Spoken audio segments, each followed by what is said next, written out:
बंदी छोड़ सतगुरु रामपाल जी परमेश्वर जी की जय हो। सत्साई भाई और बहनों, पुस्तक मानवता का गिरता तथा विकास, इसके ऊपर वीडियो बनाने की श्रृंखला जारी है।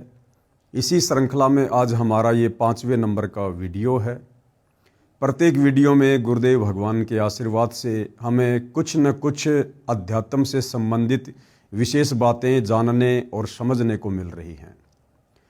भाई और बहनों, आज इस पुस्तक में एक अन्य पवित्र पुस्तक ज्ञान गंगा की भूमिका के विषय में थोड़ा बहुत जिक्र किया हुआ है, जिसको हम पढ़ेंगे ताकि ज्ञान गंगा पुस्तक को पढ़ने में हमारी रुचि बने।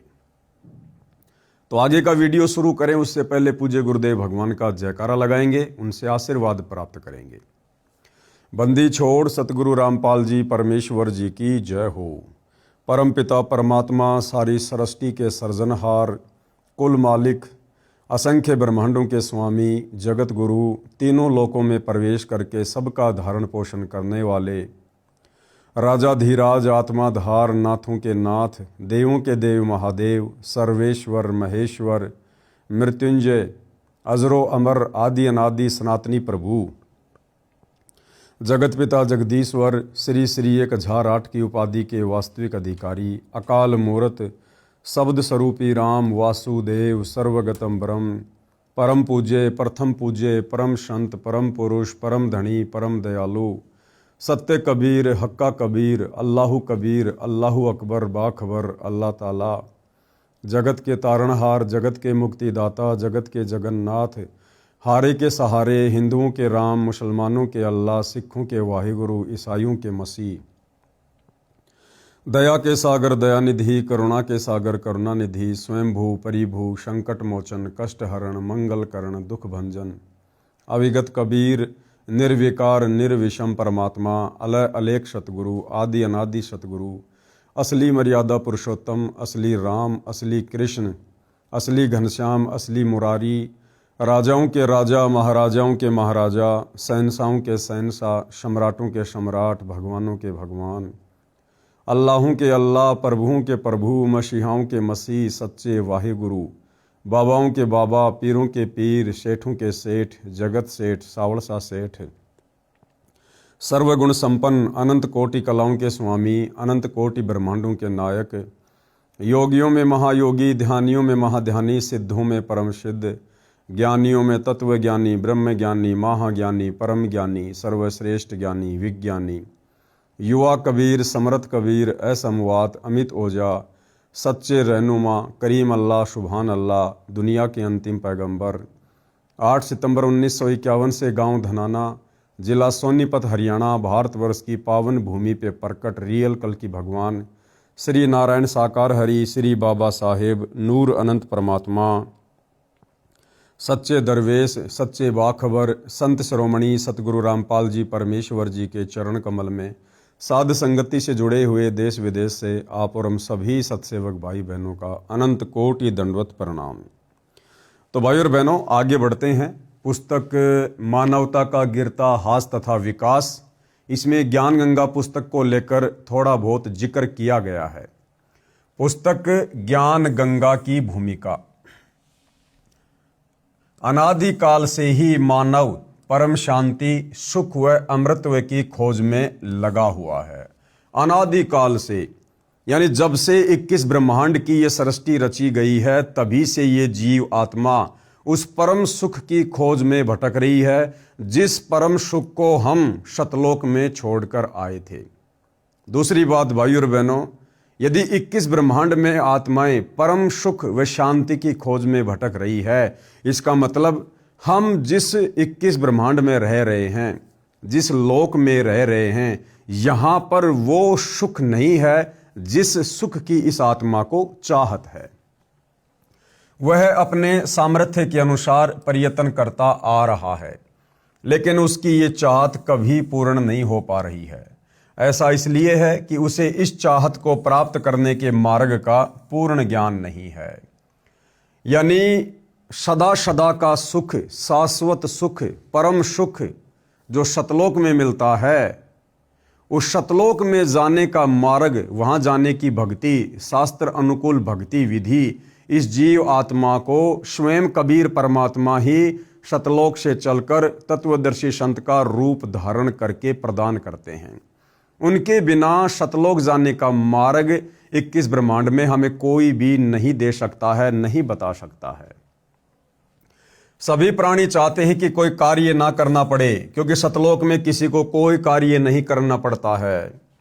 खाने को स्वादिष्ट भोजन मिले, सतलोक में सर्व भोजन स्वादिष्ट ही मिलते हैं।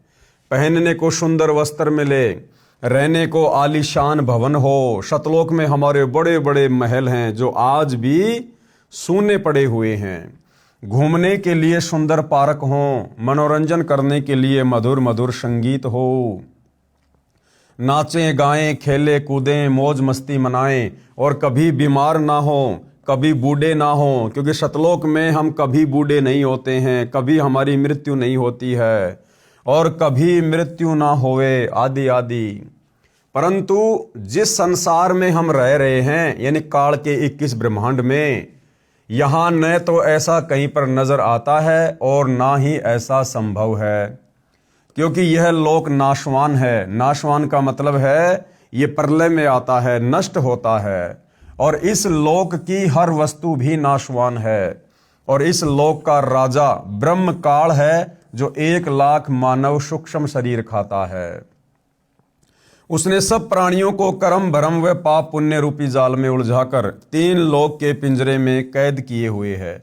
कबीर साहिब कहते हैं कि कबीर 3 लोक पिंजरा भया, पाप पुण्य 2 जाल, सभी जीव भोजन भये एक खाने वाला काल। गरीब एक पापी एक पुन्नी आया, एक है सूम दलेल रे, बिना भजन कोई काम नहीं आवे, सब है जम की जेल रे। वह नहीं चाहता, कौन? ये काल ब्रह्म 21 ब्रह्मांड का स्वामी, यहाँ का नकली भगवान, ब्रह्मा विष्णु महेश का पिता, ये दुर्गा का पति, ज्योति निरंजन, वो नहीं चाहता कि कोई प्राणी इस पिंजरे रूपी कैद से बाहर निकल जाए। क्यों?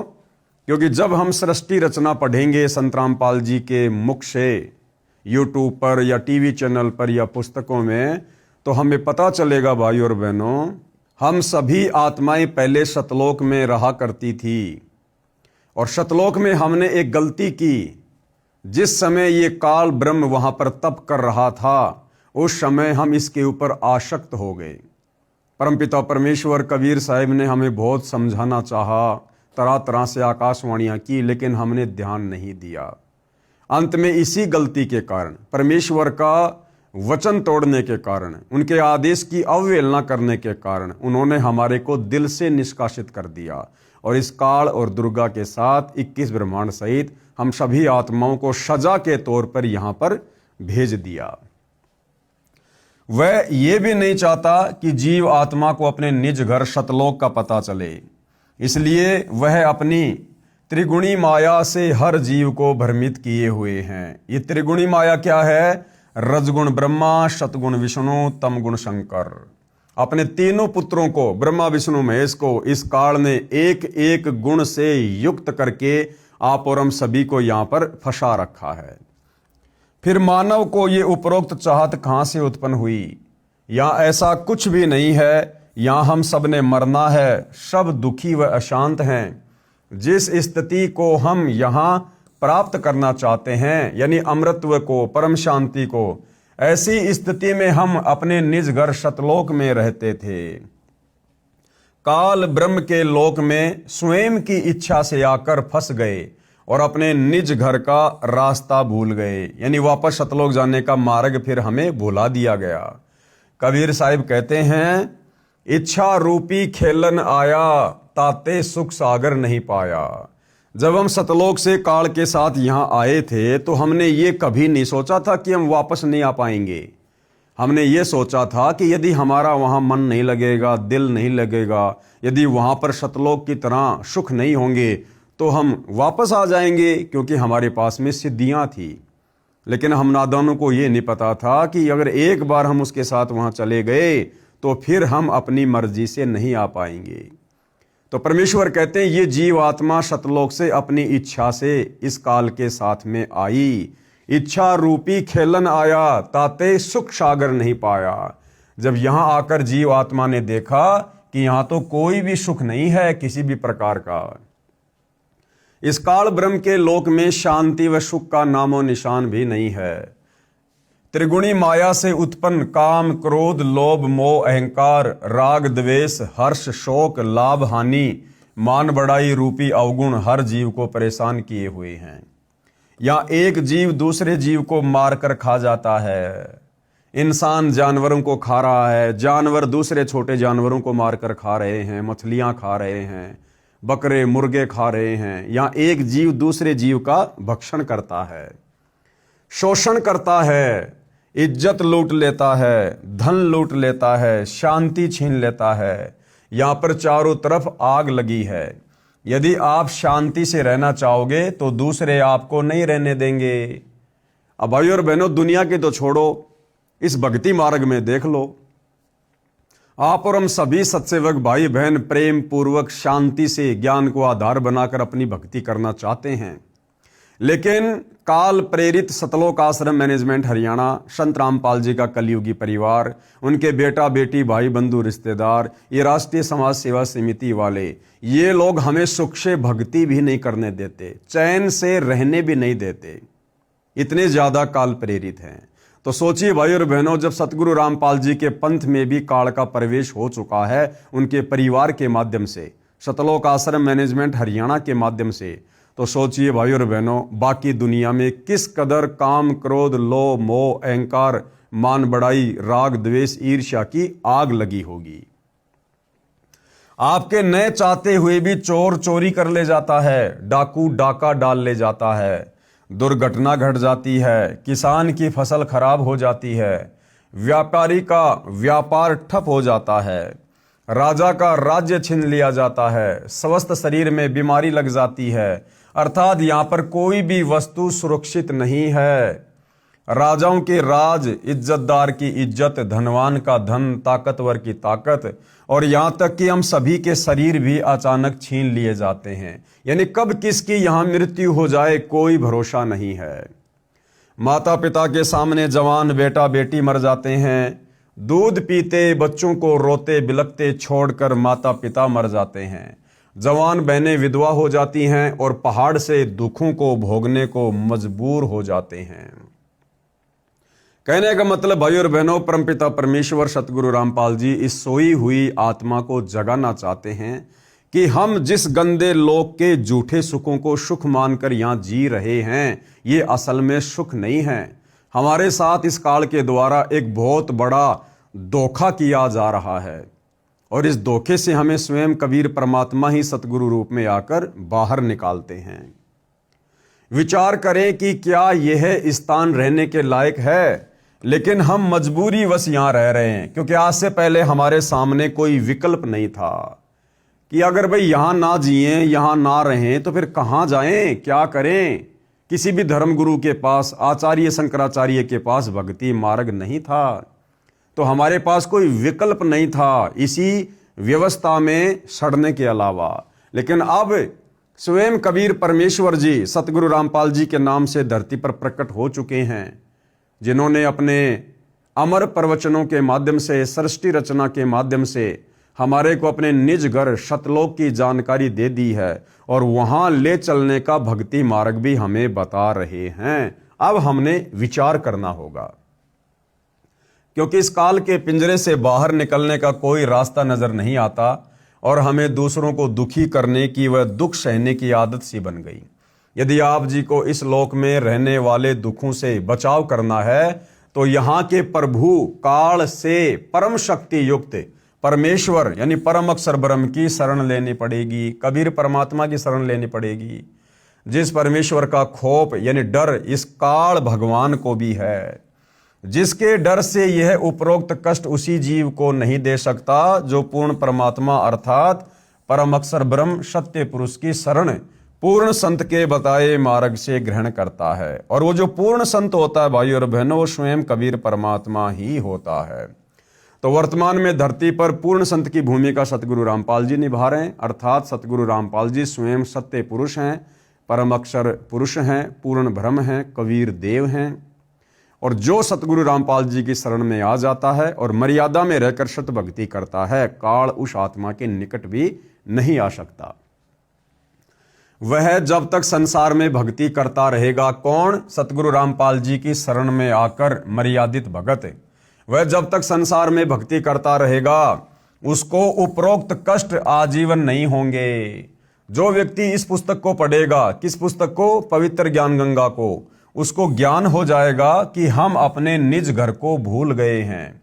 वह परम शांति व सुख यहाँ न होकर निज घर शतलोक में है, जहां पर ना जन्म है, ना मृत्यु है, ना बुढ़ापा है, न दुख, न कोई लड़ाई झगड़ा है, न कोई बीमारी है, न पैसे का कोई लेन देन है।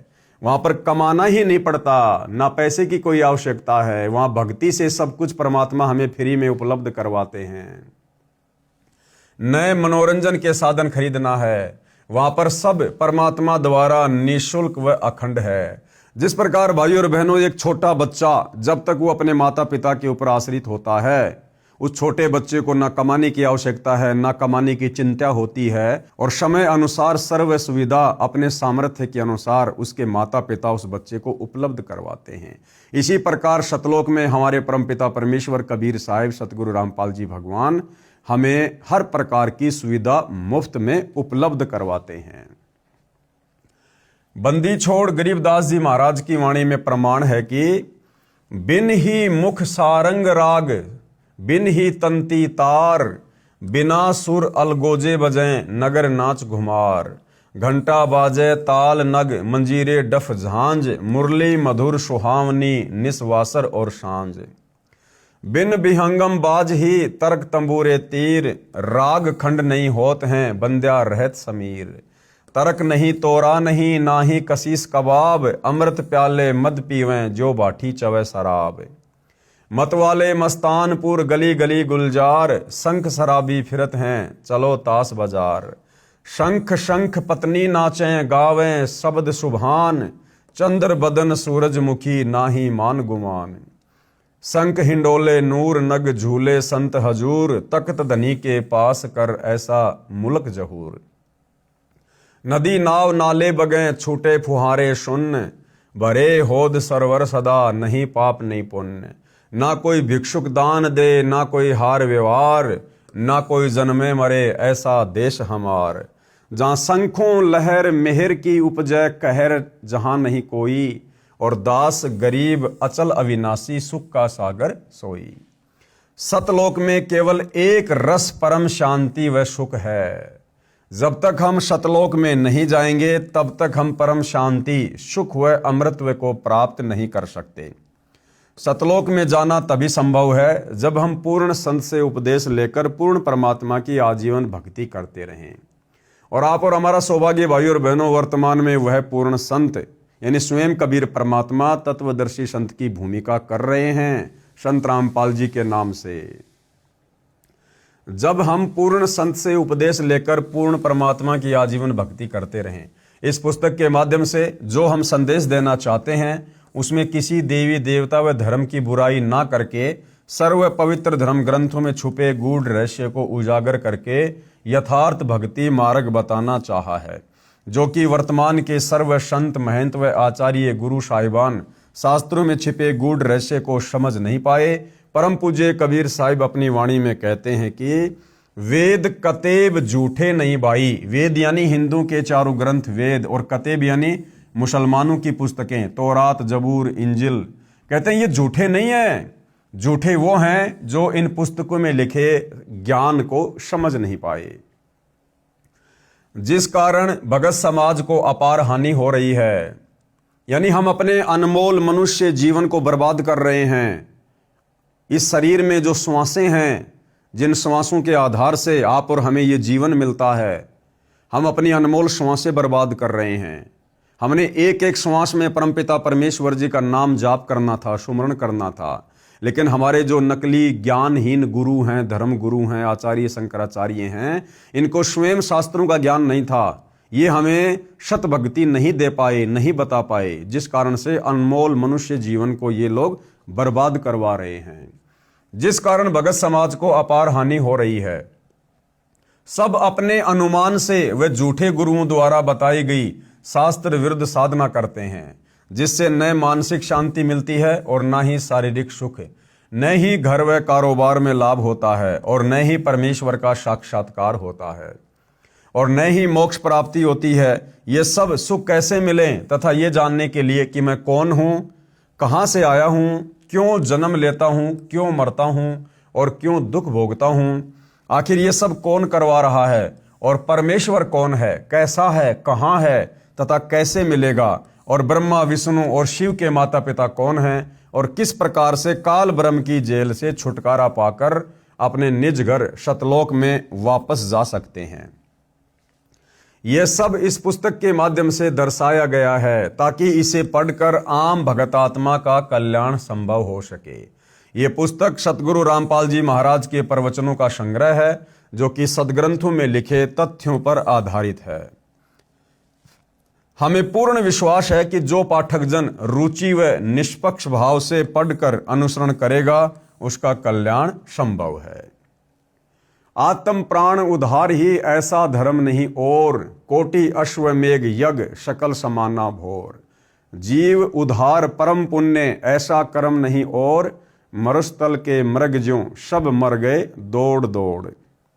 भावार्थ, यदि एक आत्मा को सत भक्ति मार्ग पर लगाकर उसका आत्म कल्याण करवा दिया जाए तो करोड़ अश्वमेघ यज्ञ का फल मिलता है और उसके बराबर कोई भी धर्म नहीं है। जीव आत्मा के उद्धार के लिए किए गए कार्य अर्थात सेवा से श्रेष्ठ कोई भी कार्य नहीं है।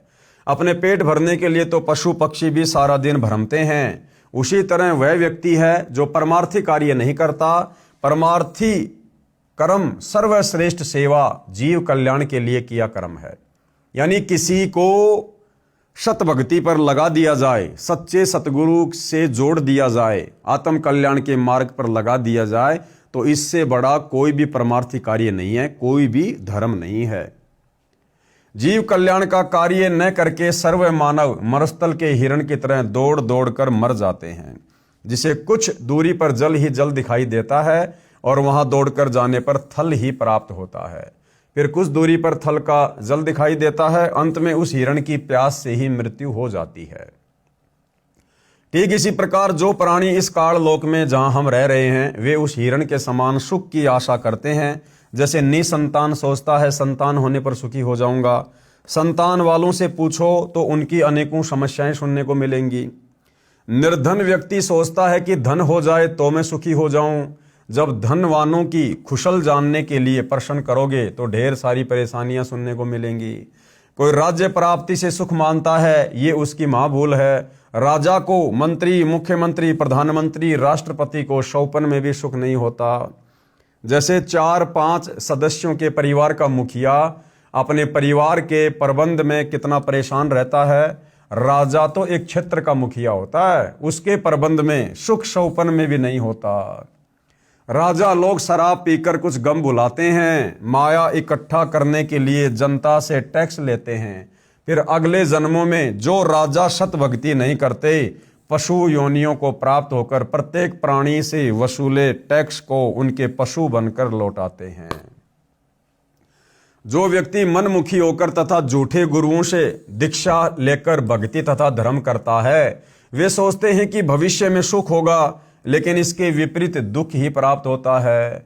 कबीर साहिब कहते हैं कि मेरा ये ज्ञान ऐसा है कि यदि ज्ञानी पुरुष होगा तो इसे सुनकर हृदय में बसा लेगा और यदि मूर्ख होगा तो उसकी समझ से बाहर है। कबीर ज्ञानी हो सो हृदय लगाई और मूर्ख हो तो गम ना पाई। आत्मा न भूले परमात्मा। महाभारत में प्रकरण आता है कि जिस समय द्रौपदी का चीरहरण होने जा रहा था उस समय उसने सोचा था कि सभा में मेरे 5 पति पांडव तथा भीष्म पितामह, द्रोणाचार्य, कर्ण जैसे योद्धा अति माननीय व्यक्ति विराजमान है, मेरी रक्षा अवश्य होगी। परंतु उसकी आशा पर पानी फिर गया, क्योंकि दुर्योधन की सेवावश हुए भीष्म पितामह, कर्ण तथा द्रोणाचार्य गुरु भी अपने कर्तव्य को भूल गए। पांडव वचनों में बंधे थे। समाज के व्यक्तियों की आशा त्याग कर द्रौपदी ने जब परमात्मा को पुकारा उसकी इज्जत बची, विश्व में उदाहरण बना। हरि का अर्थ है सर्व कष्ट हरने वाला। हरि का क्या अर्थ होता है? जो सर्व कष्टों का हरण करता है, दुखों का हरण करता है, उसको हरि कहते हैं। अब भाई और बहनों, हरि के ऊपर जो टॉपिक चला है इसको ध्यान से सुनना, ध्यान से समझना कि वर्तमान में वो हरि धरती पर कौन है। हरि का अर्थ है सर्व कष्ट हरने वाला, अर्थात परमेश्वर। यानी हरि का दूसरा नाम क्या है? परमेश्वर। और परमेश्वर कौन है भाई और बहनों? कबीर जी। अब आगे चलकर लेखक के द्वारा इस पुस्तक में लिखा गया है कि वर्तमान में धरती पर हरि कौन है। वर्तमान में धरती पर हरि है सतगुरु रामपाल जी, और हरि का दूसरा नाम क्या है? परमेश्वर। तो सतगुरु रामपाल जी कौन हुए? परमेश्वर। हरि का अर्थ है सर्व कष्ट हरण करने वाला, अर्थात परमेश्वर। एक समय किसी मंत्री जी की कृपया से एक लड़के की नौकरी लगी, अपॉइंटमेंट पत्र भी आ गया। नौकरी पर जाने से पहले ही दुर्घटना में मृत्यु हो गई। नौकरी भी मिली परंतु जिंदगी नहीं मिली। जिंदगी तथा रोजगार परमात्मा दोनों दे सकता है। जिस समय राजा लोगों को, राजनेताओं को भी आपदाएं घेर लेती है, उस समय वे भी परमेश्वर से ही संकट निवारण करवाते हैं। इसलिए आपसे निवेदन है कि कबीर परमेश्वर जी कहते हैं कि एक साधे सब सदें, सब साधे सब जाए, और माली सींचे मूल को फले फूले अघाए। यानी इस दुनिया में सबकी आशा त्याग कर सच्चे सतगुरु की शरण में आकर केवल उन्हीं से उम्मीद करनी चाहिए। यदि परमात्मा प्रसन्न हो जाता है तो सर्व कार्य सिद्ध हो जाते हैं। एक व्यक्ति ने बताया कि मेरा मामा जी संजय गांधी पुत्र श्रीमती इंदिरा गांधी जी पूर्व प्रधानमंत्री के बहुत निकट का था। कई व्यक्तियों से दुश्मनी भी बना ली, अहंकार में आकर कि मैं संजय गांधी का खास आदमी हूं। जिस समय संजय गांधी जी की मृत्यु विमान दुर्घटना में हो गई, तब मेरा मामा जी इतनी टेंशन में हो गया, उसका मानसिक संतुलन बिगड़ गया। 3 महीनों तक घर से नहीं निकला, घर में ही टट्टी पेशाब करने लगा। चारपाई पकड़ गया। 80 किलोग्राम वजन था, मात्र 42 किलोग्राम रह गया। एक समय पोलैंड देश का पूरा मंत्रिमंडल, प्रधानमंत्री जी तथा अन्य केंद्रीय मंत्रियों तथा एमपी व सचिवों सहित हवाई जहाज के द्वारा 95 व्यक्तियों की मृत्यु हो गई। जो व्यक्ति उनके स्वागत के लिए फूल मालाएं, नोटों की मालाएं लिए खड़े थे, उनकी आशाओं पर पानी फिर गया। वे मंत्री, प्रधानमंत्री कितनी आशाओं को साथ लिए जा रहे थे। जो व्यक्ति इन्हीं तक सीमित है, उनका उद्देश्य कितना दुर्बल है, ये आसानी से समझा जा सकता है। एक समय आंध्र प्रदेश तथा अरुणाचल के मुख्यमंत्री हेलीकॉप्टर से यात्रा कर रहे थे। उनके आगमन के स्वागत के लिए प्रशंसक फूल व नोटों की मालाएं लिए खड़े प्रतीक्षा कर रहे थे। मुख्यमंत्री जी से लाभ प्राप्ति की आशाएं लिए खड़े थे। मुख्यमंत्री जी का हेलीकॉप्टर दुर्घटनाग्रस्त हो गया, दोनों की मौत हो गई। 3 दिन के बाद शव मिला। जंगलों में शव को गीदड़ घसीट रहे थे। संत रामपाल जी अपने सत्संगों में बताते हैं कि सन 1997 में एक भगत का रिश्तेदार उनके घर पर आया। अगले दिन सत्संग था। भगत ने अपने रिश्तेदार से प्रार्थना की कि आप सत्संग सुनकर जाना। रिश्तेदार ने बताया कि कल मुझे चंडीगढ़ जाना है, वहां एक पार्टी के साथ मेरा अनुबंध होना है, एग्रीमेंट होना है, जिसमें मुझे 5 लाख रुपए का लाभ होगा। भगत ने बहुत समझाया कि सत्संग दिन के 9 से 11 बजे तक है, आप सत्संग सुनकर चले जाना, परंतु वह माया का पुजारी नहीं माना। अपनी कार गाड़ी से सपरिवार चंडीगढ़ के लिए रवाना हो गया। चंडीगढ़ से 40 किलोमीटर पहले ही कार दुर्घटना में पूरा परिवार, पत्नी, पुत्र, पुत्री, चारों सदस्य मारे गए। अब सिर पर धर ले 5 लाख के लाभ को। कबीर परमेश्वर जी हमें समझाते हैं, राम नाम कड़वा लागे और मीठे लागे दाम, दुविधा में दोनों गए, माया मिली ना राम। उपरोक्त घटनाओं पर गंभीरता से चिंतन करने से पता चलता है कि हम मनुष्य जन्म के मूल उद्देश्य सत भक्ति करके मोक्ष प्राप्ति करना। मनुष्य जन्म का मूल मकसद क्या है? सत भक्ति करके सच्चे सतगुरु की शरण में आकर अपनी आत्मा का कल्याण करवाना। उसको भूलकर धन जोड़ने व कोठी बंगले बनाने तक सीमित हो गए। परमेश्वर कबीर जी कहते हैं, भाई काया तेरी है नहीं कि हे नादान प्राणी, ये शरीर भी तेरा नहीं है, फिर ये माया, ये धन दौलत तेरी कहां से हो जाएगी। उधम करो और नाम जपो, अपना छोटा मोटा काम धंधा भी करो और परमात्मा का नाम जाप भी करो। मनुष्य के कार्य हैं दोए। परमात्मा की भक्ति से जीवन रक्षा भी होती है तथा निर्वाह भी अच्छा चलता है, क्योंकि परमात्मा ही सबका पालनहार है। जीव को उसके पूर्व जन्म के संस्कार से ही प्राप्त होता है। यदि 2 नंबर से अधर्म से कुछ धनराशि इकट्ठा भी कर लेता है तो वह किसी अन्य कारणों से नष्ट हो जाती है। कोई बीमार हो जाएगा, एक्सीडेंट में पैसे बर्बाद हो जाएंगे, बच्चे बर्बाद कर देंगे। उदाहरण के लिए एक व्यक्ति ने बताया कि मेरा इकलौता बेटा था, उसको सुखी व धनी बनाने के लिए बहुत से तरीकों को अपनाया जो पाप कर्म था। पुत्र अस्वस्थ हो गया, अंत में दोनों गुर्दे फैल हो गए। सन 1990 में गुर्दे बदलवाने तथा अन्य उपचार में 3.5 लाख रुपए खर्च हुए, जिस कारण से कुछ कर्जा भी हो गया। इलाज तो सफल हो गया, पुत्र स्वस्थ हो गया, परंतु 6 महीने के बाद वह पुत्र बस दुर्घटना में मारा गया। अब सत्संग से पता चला कि जिन पाप कर्मों के आधार से धन कमाया था तथा जिसके लिए कमाया था वे दोनों चले गए, लेकिन वो पाप कर्म जो धन कमाने में किए थे वे मेरे पास सुरक्षित हैं, जो भोगने बाकी हैं। सर्व मानव समाज से प्रार्थना है कि आप जी संत रामपाल जी महाराज का सत्संग सुनो। वे बताते हैं कि पूर्ण परमात्मा की शत भक्ति जो संत रामपाल जी के अतिरिक्त विश्व में किसी के पास नहीं है, उसको करने से पूर्व जन्म के तथा इस जन्म के पाप नष्ट हो जाते हैं, पुण्य बच जाते हैं। जैसे फसल में खरपतवार उग जाता है, वर्तमान में एक ऐसी दवा का आविष्कार हो चुका है जो फसल को हानि नहीं करती, खरपतवार को नष्ट कर देती है। इस दवा का पहले पता नहीं था, वर्तमान में इसका उपयोग किसान कर रहे हैं तथा अच्छा खासा लाभ भी उठा रहे हैं। ठीक इसी प्रकार संत रामपाल जी ने उस सत्य नाम तथा सार शब्द जो कि सांकेतिक है, जिससे मोक्ष होना है, सत्य साधना रूपी पाप कर्म नाशक औषधि का आविष्कार किया है, जिसकी सफलता का प्रमाण कृपया पढ़ें इसी पुस्तक के पेज नंबर 118 पर, अध्याय शास्त्र अनुकूल साधना से हुए भक्तों को लाभ। उसमें अब तत्व ज्ञान से पता चलता है कि इंसान का स्वयं कोई अस्तित्व नहीं, लेकिन हम इंसान से अपने कष्ट निवारण की आशा रखते थे। ध्यान देना भाइयों और बहनों इस लाइन के ऊपर, लेकिन हम इंसान दूसरे इंसान से अपने कष्ट निवारण की आशा रखते हैं। भाइयों और बहनों, आशा तो हम भी वर्तमान में अपने गुरुदेव भगवान से रखते हैं कि मेरे गुरुदेव भगवान जब मैं मर्यादा में रह के भक्ति करूंगा, मेरे सर्व कष्टों का हरण करेंगे, मेरी पीड़ाओं का हरण करेंगे। आज हम भगत भाई बहन सारी की सारी उम्मीद और आशा अपने गुरुदेव भगवान से ही लगाए हुए हैं। और यहाँ क्या लिखा हुआ है, लेकिन हम इंसान से अपने कष्ट निवारण की आशा रखते हैं, जिस कारण से हमारा कष्ट हरण नहीं होता। तो फिर सतगुरु रामपाल जी कौन हैं? क्या ये इंसान नहीं है जिनसे हम भगत अपने कष्टों के निवारण की प्रार्थना करते हैं?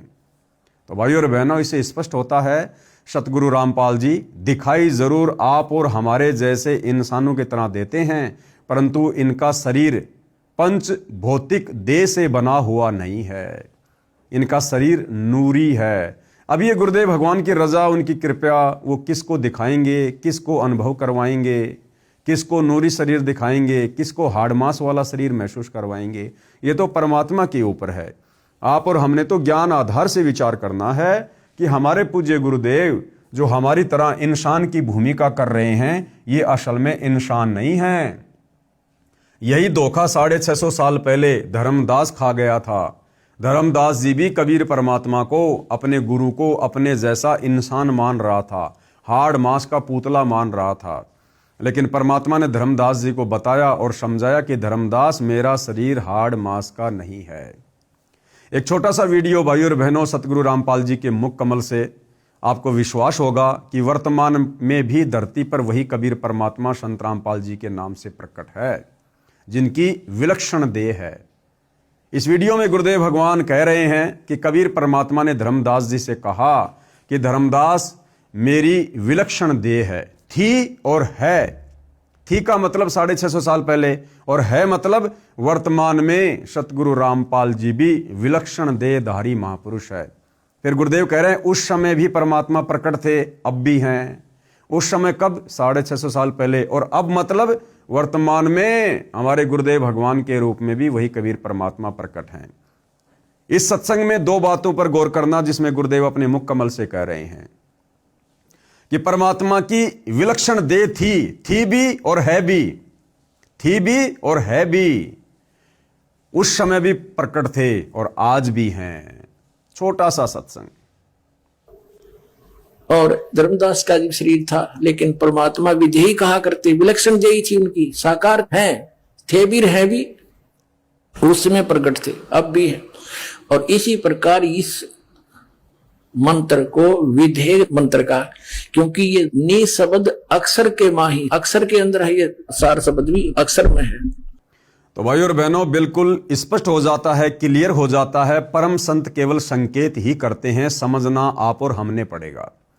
तो वर्तमान में धरती पर संत रामपाल जी के रूप में स्वयं कबीर परमात्मा प्रकट हैं और इनकी विलक्षण देह हैं। इन्होंने किसी माँ के गर्भ से जन्म नहीं लिया है। ये हमारी चरम दृष्टि का धोखा है जो हम उनको जन्म लिया हुआ मानते हैं। ये परमेश्वर हैं, परमात्मा हैं। एक पल में क्या लीला कर जाए, क्या खेल खेल जाए, अवगत की गति को कोई भी नहीं जान सकता। लेकिन हम इंसान से अपने कष्ट निवारण की आशा रखते हैं। यदि अधिकारीगण या कोई राजनेता किसी का कोई भी कार्य करते हैं तो परमात्मा ही उनके संस्कार वश करवाता है, क्योंकि मंत्री, राजनेता तथा अधिकारीगण भी परमेश्वर के नियंत्रण से बाहर नहीं है। इसलिए आप जी परमेश्वर से ही सर्व कष्ट निवारण की आशा रखो। किसी व्यक्ति विशेष के उपग्रह का भावार्थ है जैसे पृथ्वी का उपग्रह चांद है, वह पृथ्वी के इर्द गिर्द घूमता रहता है, उससे मिलता कुछ नहीं। यानी किसी मंत्री आदि के उपग्रह ना बनकर परमेश्वर की भक्ति करो।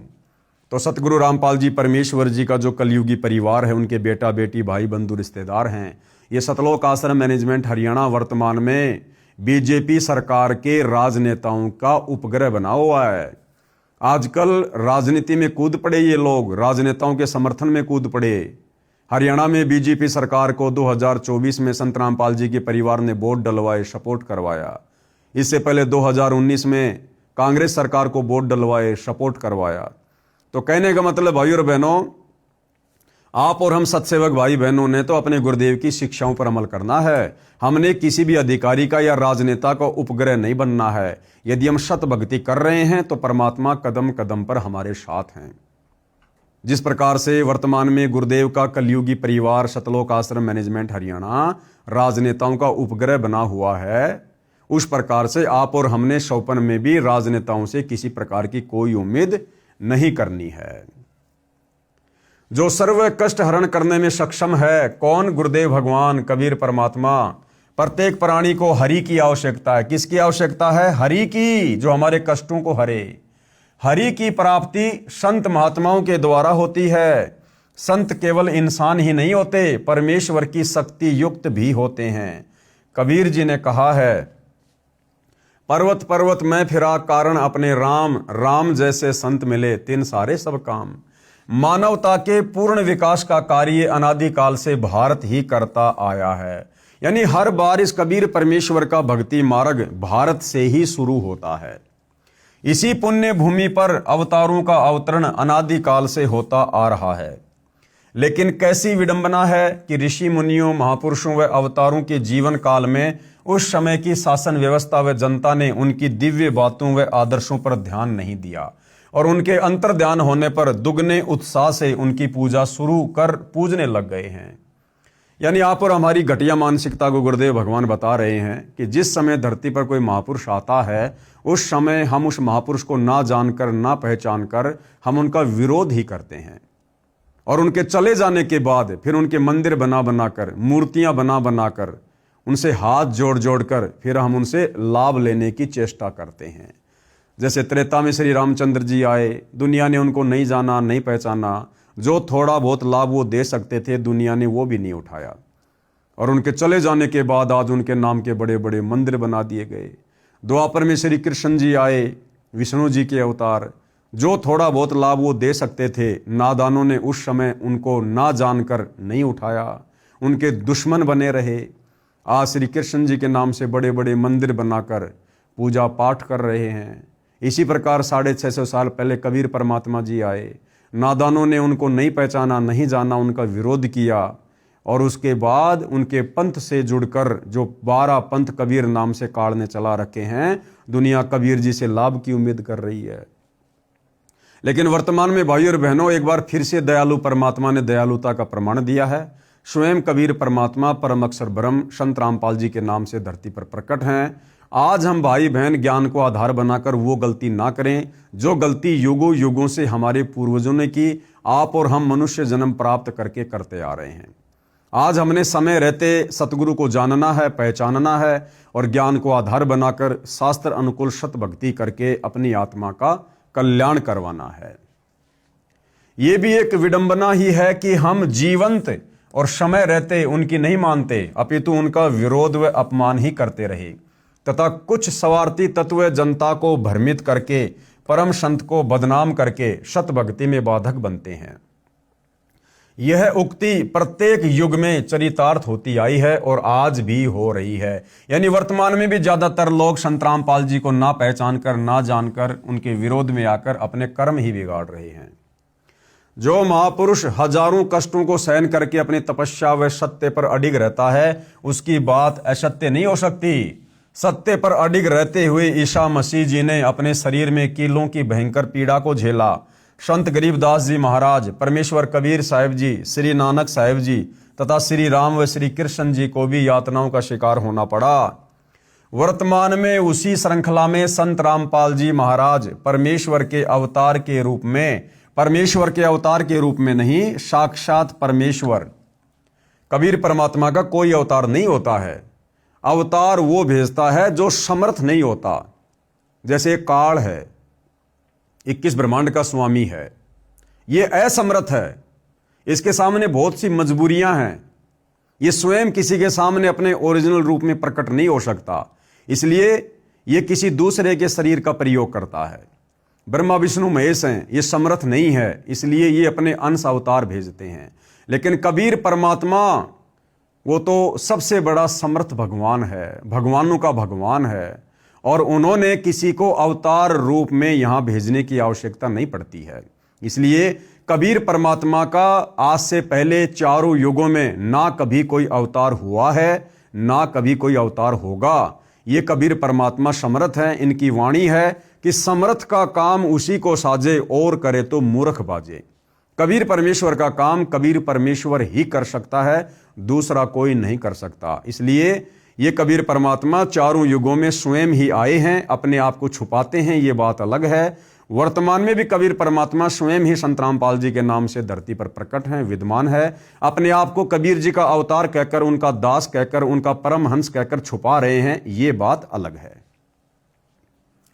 धरती पर मानव उद्धार का महापरोपकारी कार्य कर रहे हैं तथा उसी तरह यातनाओं का शिकार भी हो रहे हैं। सजनों, यदि आज के करोड़ों मानव परम तत्व के ज्ञाता संत रामपाल जी महाराज जी के बताए पथा अनुसार, यानी उनके मार्गदर्शन अनुसार अपनी जीवन शैली को सुधार लेंगे तो पूरे विश्व में सद्भावना, आपसी भाईचारा, दया तथा सत भक्ति का वातावरण हो जाएगा। वर्तमान का मानव बुद्धिजीवी है, इसलिए संत के विचारों को अवश्य स्वीकार करेगा तथा धन्य होगा। वह संत है जगत गुरु तत्वदर्शी संत रामपाल जी महाराज। हे भोले मानव, कुछ विचार कर। अब ये भोले मानव कौन है? भोले मानव वो हैं जो वर्तमान में चाहे किसी भी धर्म में है, किसी भी जाति में है, किसी भी देश में है, जो सतगुरु रामपाल जी का शिष्य नहीं है, जो सतगुरु रामपाल जी के सत्संग नहीं सुनता है, जो शास्त्र अनुकूल सत भक्ति नहीं कर रहा है, और चाहे किसी भी आचार्य शंकराचार्य का शिष्य है, चाहे स्वयं वो शंकराचार्य क्यों ना है, वो भी नादान लोगों की श्रेणी में है, क्योंकि वो सत भक्ति नहीं कर रहे, और सत भक्ति ना करने वाला मरने के बाद लक 84 योनि में जाएगा और नरक का दुख भोगेगा। हे भोले मानव, कुछ विचार कर। संत रामपाल जी महाराज आपके उद्धार के लिए कितना संघर्ष कर रहे हैं। आप किन्हीं स्वार्थियों के द्वारा फैलाई झूठी अफवाहों के कारण उन्हें बुरा भला कह रहे हो, पाप के भागी हो रहे हो, क्योंकि संत की निंदा महापाप का भागी बनाती है, और अपना अनमोल मानव जीवन नष्ट कर रहे हो। संत रामपाल जी, जिसे खोजने से भी मानव प्राप्त नहीं कर सकता, परमेश्वर की खोज युगों युगों से चली आ रही है। अधिकतर भगत समाज इस निर्णय पर पहुंचा है कि परमेश्वर निराकार है। यानी हमारे धर्मगुरुओं ने आज से पहले हमारे को यही पाठ पढ़ाया, क्योंकि परमात्मा का साक्षात्कार हो, परमात्मा के दर्शन हो, वो भक्ति साधना हमारे धर्मगुरुओं के पास में नहीं थी, जिस कारण से उन्होंने लाख कोशिश की लेकिन परमात्मा के दर्शन नहीं हो पाए, और अंत में उन्होंने परमात्मा को निराकार घोषित कर दिया। समाधि अभ्यास करने वालों ने बताया कि परमेश्वर का प्रकाश देखा जाता है। अब ये प्रकाश रूप में काल दर्शन दे देता है, और वो साधक प्रसन्न हो जाता है कि मैंने भगवान के दर्शन कर लिए। अधिकतर गुरुजन यही बताते हैं कि परमेश्वर निराकार है, जबकि सर्व धर्मों के सदग्रंथ स्पष्ट बता रहे हैं कि परमात्मा साकार है, दिखाई देता है, मनुष्य के जैसा है, वह मनुष्य के समान है, ऊपर प्रकाशमान अमर लोक में रहता है, यानी सतलोक में, सचखंड में रहता है, वहां से चलकर यहां आता है, नेक आत्माओं को मिलता है। प्रत्येक धर्म के व्यक्ति तथा गुरुजन अपने अपने सदग्रंथों को सत्य मानते हैं कि परमात्मा की यथार्थ स्थिति तथा प्राप्ति विधि इन पवित्र सदग्रंथों में वर्णित है। फिर ये विरोधाभास किस कारण से है, वास्तविकता क्या है, वह इस पवित्र पुस्तक से स्पष्ट हो जाएगा। यानी जब आप पवित्र पुस्तक ज्ञान गंगा को पढ़ेंगे गहराई से, ध्यान से, तो आपको इन सभी सवालों के जवाब मिल जाएंगे। इस पुस्तक में बहुत से संतों के विचार लिखे हैं। संत रामपाल जी महाराज के प्रवचनों का भी कुछ अंश लिखा गया है, तथा कुछ भविष्यवाणियां भी लिखी हैं जो शुभ संकेत देती हैं, जो आने वाले व आ चुके एक महापुरुष के विषय में लिखी गई हैं। आप ध्यान देना भाई और बहनों, हम जितने भी संत रामपाल जी परमेश्वर जी के भगत हैं, आप और हमारे मतलब का ये पॉइंट है हरि की परिभाषा। ऊपर आप जियों ने इसी पुस्तक में पढ़ा कि हरि का दूसरा मतलब क्या होता है, परमेश्वर। और परमेश्वर कौन है, कबीर साहिब। अब वो हरि वर्तमान में कौन है? परमेश्वर का एक नाम हरि भी है। हरि नाम किसका है? परमेश्वर का, परम अक्षर ब्रह्म का, सत्य पुरुष का, कबीर देव का। हरि का अर्थ होता है सर्व कष्ट हरण, यानी सर्व दुखों का नाश करने वाला, सर्व कष्टों का निवारण परमेश्वर ही कर सकता है। इसलिए हरि शब्द परमेश्वर का बोधक है। हरि शब्द किसका बोधक है? परमेश्वर का। अब ध्यान देना आगे, फिर वर्तमान में हरि कौन है। अब परमेश्वर की क्या परिभाषा है? परमेश्वर की परिभाषा, जैसे किसी विभाग में कोई अधिकारी है वह साहब कहलाता है। उदाहरण के लिए तहसीलदार साहब, एसडीएम साहब, डीएम साहब, डीसी साहब, कमिश्नर साहब, प्रांत के मंत्री साहब, मुख्यमंत्री साहब, केंद्र के मंत्री साहब तथा प्रधानमंत्री साहब, माननीय राष्ट्रपति साहब, ये सब साहब ही कहलाते हैं। परंतु इन साहिबानों की शक्ति में बहुत अंतर होता है। ठीक इसी तरह हरि की परिभाषा है ब्रह्म, राम, अल्लाह, खुदा, ईश, गॉड, स्वामी, देव, मालिक, ये प्रभु के उपमात्मक नाम हैं। जैसे तीन लोक, पृथ्वी लोक, पाताल लोक, स्वर्ग लोक में तीन मंत्री साहब अर्थात भगवान हैं। रजगुण विभाग के साहब हैं ब्रह्मा जी, सतगुण विभाग के साहब हैं श्री विष्णु जी, और तमगुण विभाग के साहब हैं श्री शंकर जी। और इन तीनों भगवानों के ऊपर जो साहब है वो इनका पिता है काल ब्रह्म। इन तीन भगवानों के अंतर्गत अन्य 33 करोड़ देवता कार्य करते हैं।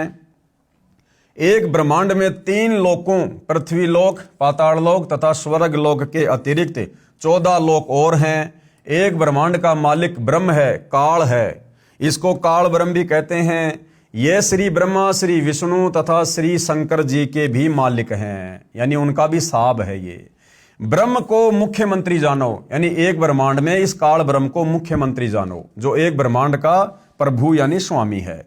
इस काल ब्रह्म के 21 ब्रह्मांड हैं, ये प्रत्येक में मुख्यमंत्री का कार्य करता है। जब एक ब्रह्मांड में प्रलय सर्वनाश होती है तो सर्व प्राणियों को दूसरे ब्रह्मांड में ले जाता है।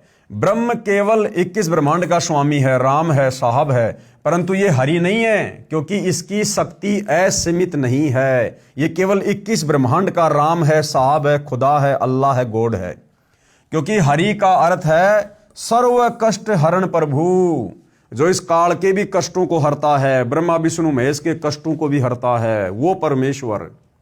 इससे अधिक शक्तिशाली पर ब्रह्म अर्थात अक्षर पुरुष है। अब इस काल ब्रह्म के ऊपर साहब कौन है? इससे अधिक शक्तिशाली राम प्रभु अल्लाह खुदा गॉड कौन है? पर ब्रह्म यानी अक्षर पुरुष, जो 7 संग ब्रह्मांडों का मालिक है, स्वामी है, ये भी हरि नहीं है। अक्षर पुरुष जिसके 7 संख ब्रह्मांड है, वो भी कंप्लीट साहब नहीं है, वो भी हरि नहीं है, वो भी परमेश्वर नहीं है। इन सर्व से शक्तिशाली अर्थात सर्वशक्तिमान परम अक्षर ब्रह्म अर्थात पूर्ण ब्रह्म है, जो ब्रह्मा विष्णु शंकर काल ब्रह्म और पर ब्रह्म के ऊपर भी साहब है। मालिक अर्थात स्वामी है, कुल का मालिक है, सारी सृष्टि का साहब है। वो कौन है? परम अक्षर ब्रह्म कबीर देव। परम अक्षर ब्रह्म के अतिरिक्त जितने भी प्रभु साहब हैं, वे केवल किया कर्म ही प्राणी को प्रदान कर सकते हैं। वे किसी प्राणी की किस्मत में लिखे लेख को कम अधिक नहीं कर सकते। जैसा कर्म जीव करता है वैसा ही भोगना पड़ता है। परंतु परम अक्षर ब्रह्म जो सबका साहब है, पूर्ण ब्रह्म, उसमें यह शक्ति है कि वह जीव के सर्व कर्मों में परिवर्तन कर सकता है, नया भाग्य लिख सकता है, नई किस्मत बना सकता है। किस्मत यानी प्रारब्ध में कितना ही कष्ट क्यों ना हो, या मृत्यु भी कम आयु में होनी हो, उस कष्ट का निवारण करके अधिक आयु साधक को प्रदान कर देते हैं। अन्य कष्ट भी कितना ही भयंकर हो, कितनी भयंकर बीमारी हो, उसका हरण करके सुखी कर देते हैं। कौन? परम अक्षर ब्रह्म कबीर देव, सबका साहब, सबका मालिक है। जैसे किसी ने गलती से विष पान कर लिया, विष तो उसके जीवन का अंत करेगा ही करेगा। यदि विष नाशक औषधि का प्रयोग किया जाए तो विष अपना प्रभाव नहीं कर सकता। इसी प्रकार परम अक्षर ब्रह्म ही वह औषधि है, वो दवा है, जो काल ब्रह्म रूपी अजगर के विष यानी कष्ट को भी हरण कर देता है। ब्रह्म तो स्वयं काल है अर्थात अजगर है, ये जीव को सुख नहीं दुख ही दे सकता है। इसका प्रमाण कहाँ है? गीता अध्याय 11 श्लोक 32 में श्री कृष्ण जी के शरीर में प्रवेश करके ये काल ब्रह्म स्वयं कह रहा है कि मैं काल हूं, काल। अब भाई और बहनों, नाम से साबित होता है इसके भंडार में तो दुख ही दुख हैं। काल के भंडार में, काल की झोली में, काल के पिटारे में सुख हो ही नहीं सकता। सर्व का नाश करने के लिए आया हूं, गीता अध्याय 11 श्लोक 32 में श्री कृष्ण जी में प्रवेश करके ये खुद कह रहा है। परम अक्षर ब्रह्म वह वैद जानो, जो काल ब्रह्म रूपी अजगर के जहर का भी हरण करके भगत को पूर्ण सुखी कर देता है। श्री ब्रह्मा, श्री विष्णु तथा श्री शंकर जी तो काल ब्रह्म के पुत्र हैं, यानी ब्रह्मा विष्णु महेश तो ये तीनों इस काल के पुत्र हैं। कृपया पढ़ें, सृष्टि रचना इसी पुस्तक के पीछे लिखी है। वे भी जीव के कष्ट हरण नहीं कर सकते। ब्रह्मा विष्णु महेश भी किसी के भाग्य में परिवर्तन नहीं कर सकते। जैसा जिसके भाग्य में लिखा है केवल उतना ही दे सकते हैं, सुख या दुख। अक्षर ब्रह्म भी जीव के भाग्य के लिखे लेख को नहीं बदल सकता। अक्षर ब्रह्म कौन? 7 संग ब्रह्मांड का स्वामी पर ब्रह्म, वो भी किसी जीव के भाग्य में लिखे लेख को नहीं बदल सकता।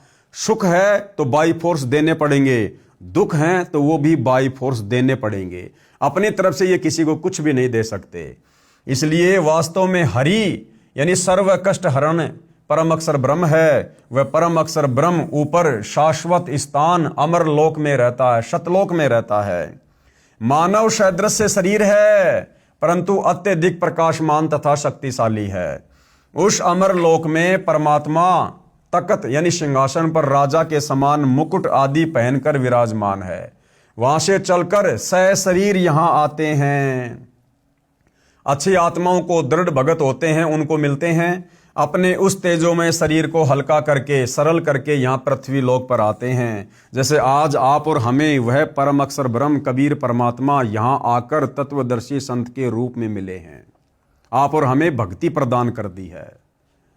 यहाँ पृथ्वी लोक पर आते हैं। यही प्रमाण ऋग्वेद मंडल 9 सूक्त 86 मंत्र 26 और 27 में, ऋग्वेद मंडल 9 सूक्त 82 मंत्र 1, 2, 3 में, ऋग्वेद मंडल 9 सूक्त 54 मंत्र 3 में, ऋग्वेद मंडल 9 सूक्त 20 मंत्र 1 में, ऋग्वेद मंडल 9 सूक्त 94 मंत्र 1 में, ऋग्वेद मंडल 9 सूक्त 95 मंत्र 2 में, ऋग्वेद मंडल 9 सूक्त 96 मंत्र 16 से 20 में, ऋग्वेद मंडल 9 सूक्त 1 मंत्र 8 और 9 में। इस ऋग्वेद के अनुवादक तथा प्रकाशक आर्य समाजी आचार्य ही हैं।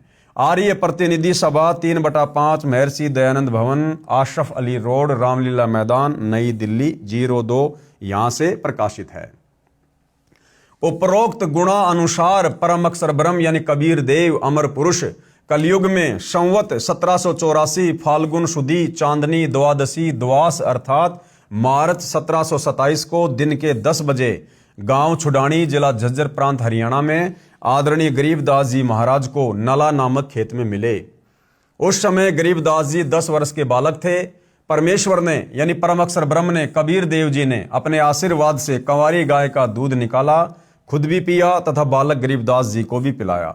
उस समय आदरणीय गरीबदास जी अन्य बड़े छोटे 10-12 पालियों गवालों के साथ गाय चराने गए हुए थे।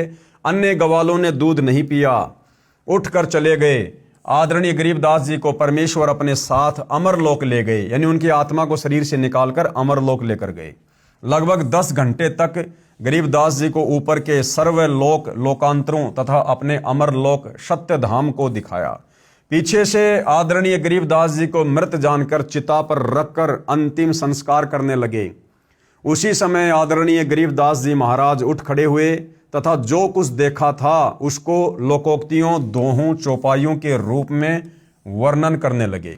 वह सर्ववाणी दादूपंथी संत गोपाल दास जी ने लिखी हैं, जो हमारे पास रखी हैं। यानी आदरणीय गरीबदास जी के द्वारा जो वाणियां लिखी गई हैं उनको आगे चलकर सत ग्रंथ साहिब जी का नाम दिया गया, जिनका पाठ सतलोक आश्रम में होता था।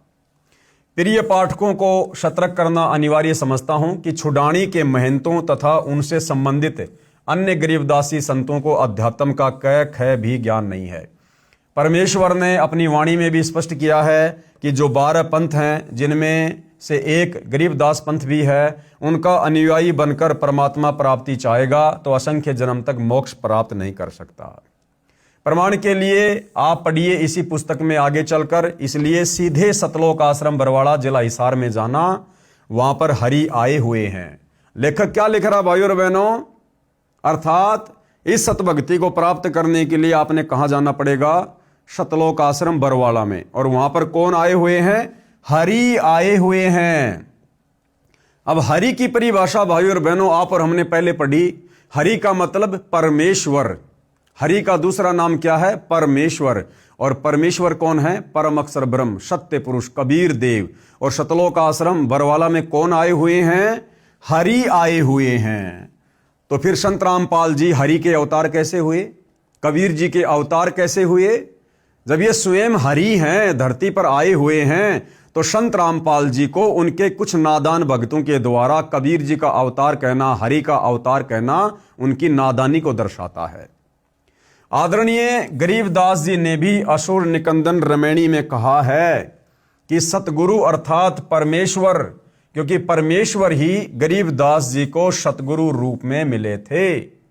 यानी आज से लगभग 300 वर्ष पहले आदरणीय गरीबदास जी को छुडानी में जब वो 10-12 वर्ष की उम्र के थे, उनको स्वयं हरि यानी कबीर परमेश्वर जी सतलोक से आकर मिले थे।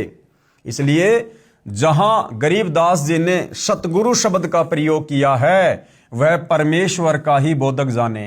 यानी जहां जहां गरीबदास जी ने सतगुरु शब्द का प्रयोग किया है, समझो वो कबीर परमात्मा के लिए कह रहे हैं।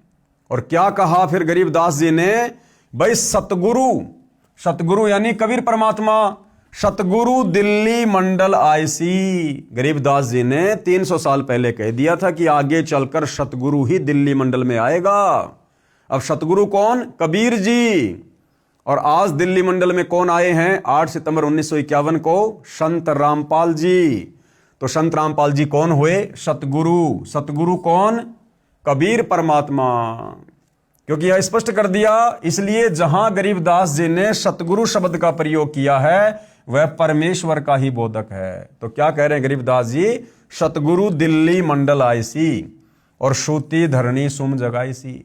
तो हमारे बहुत सारे जो नादान भाई हैं, जो सतलोक आश्रम वालों के द्वारा एक वीडियो बनाया गया है संत और परमात्मा का अद्भुत मिलन, जिसमें इन नादान सतलोक आश्रम वालों ने काल प्रेरणा से संत रामपाल जी को केवल एक जीव साबित किया है, एक व्यक्ति, एक इंसान साबित किया है।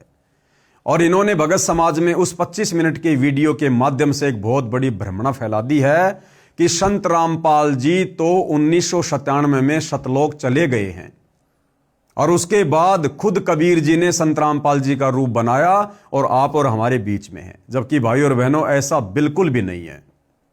और मैं पवनदास सतगुरुदेव के ज्ञान आधार से दावे के साथ कह सकता हूं, जिन जिन नादान भगत भाई बहनों ने सतगुरु रामपाल जी को उस वीडियो के अनुसार यह मान लिया कि संत रामपाल जी तो 1997 में सतलोक जा चुके हैं, उन भाई बहनों की कभी भी मुक्ति नहीं हो सकती है।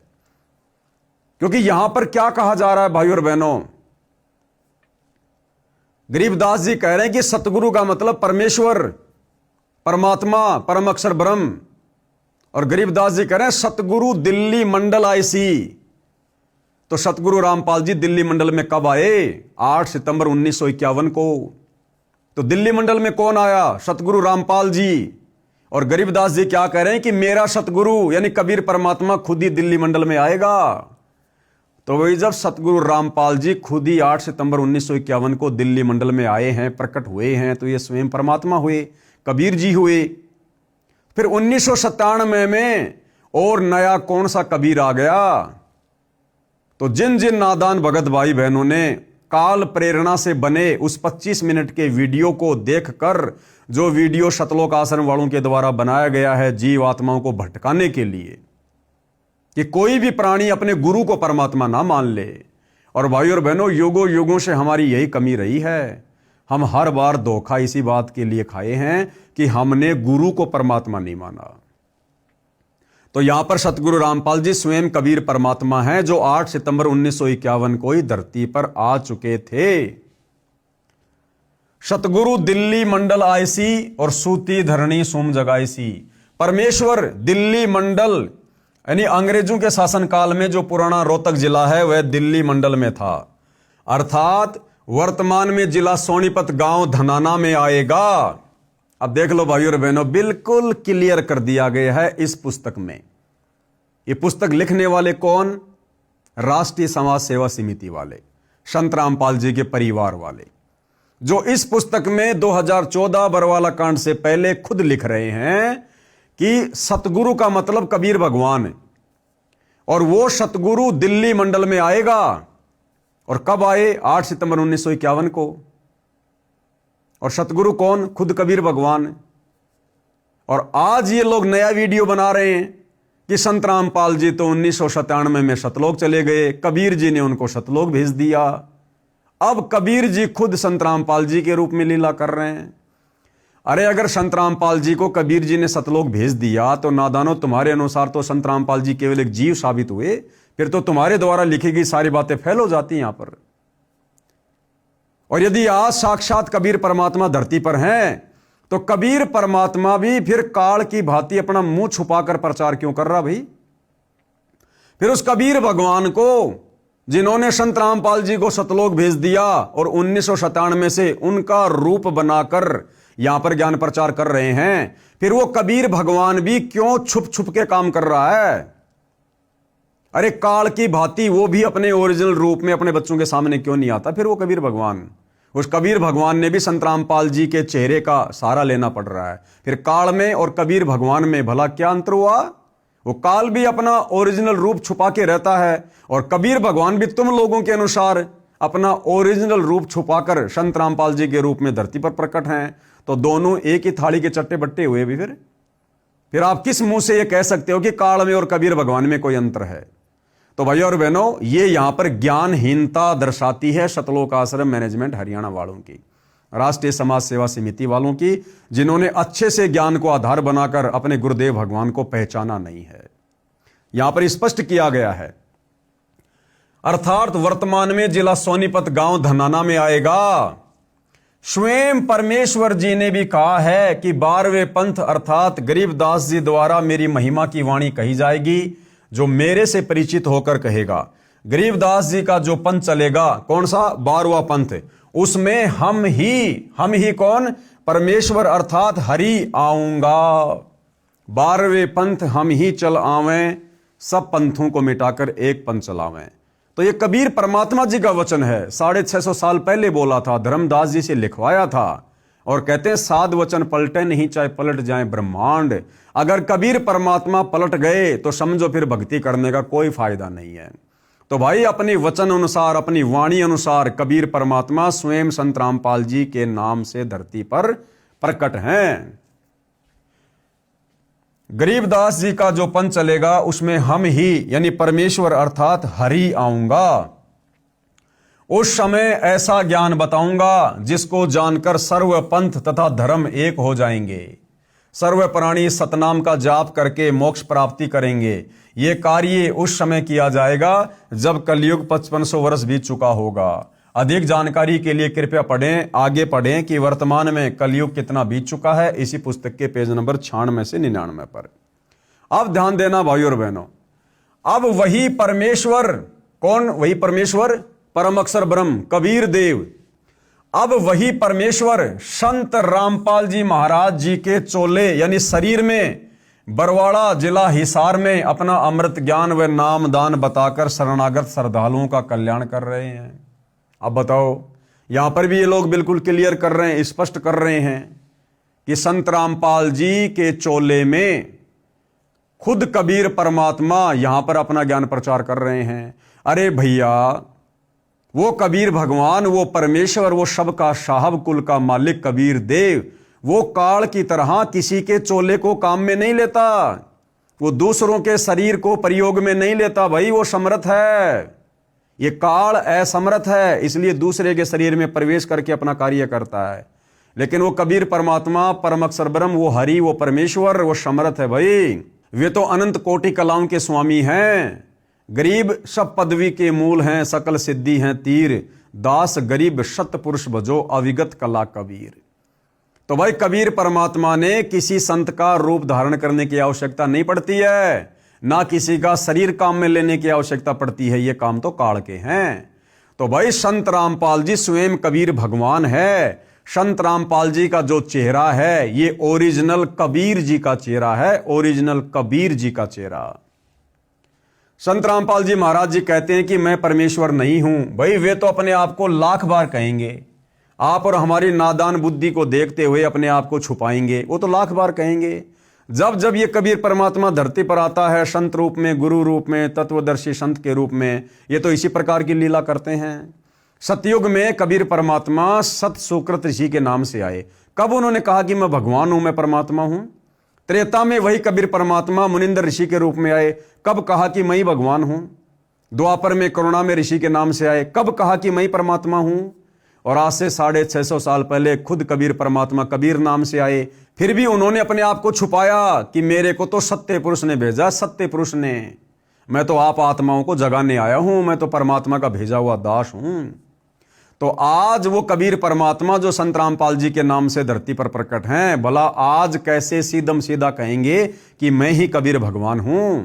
आज भी अपने नियम अनुसार अपने आप को छुपाकर ही ज्ञान प्रचार कर रहे हैं, लेकिन पहचान उनके ज्ञान से अब हम भक्तों ने करनी होगी। मैं तो परमेश्वर का दास अर्थात नौकर हूं। उस परमेश्वर की महिमा का गुणगान करके उसकी आत्माओं को यथार्थ ज्ञान बताकर सही दिशा निर्देश दे रहा हूं।